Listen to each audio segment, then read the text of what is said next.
des Écoutez soldats bien. nord-coréens qui vont donc très prochainement combattre aux côtés des soldats russes pour repousser les Ukrainiens dans la région de Koursk. Ça va se produire très prochainement. Les Nord-Coréens sont-ils effectivement engagés ou pas dans les combats?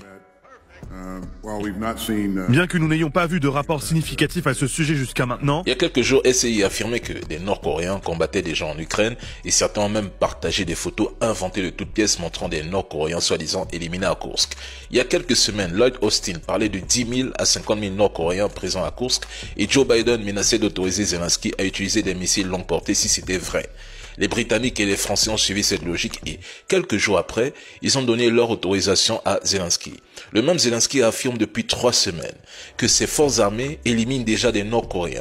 Les Sud-Coréens ont même soi-disant affirmé qu'ils détiennent des preuves d'une telle présence. Mais à ce jour, mardi 26 novembre 2024, aucune preuve ou document ne vient confirmer ces déclarations.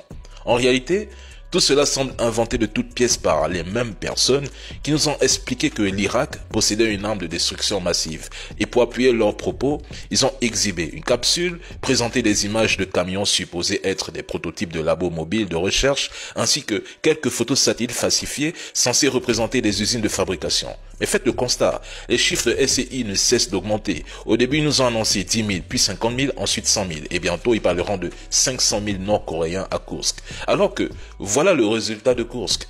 Les Russes n'ont pas besoin des Nord-Coréens pour encercler les Ukrainiens et les repousser. En fait, on demande aux Européens, parce que SCI c'est eux, de croire leur récit, tout comme les déclarations de Zelensky, un ancien humoriste qui, ne l'oublions pas, avait participé à Fort Boyard en 2004. Bonjour la famille, j'espère que vous allez tous bien. Si vous êtes nouveau, n'oubliez pas de vous abonner à la chaîne et activer la cloche des notifications. Merci.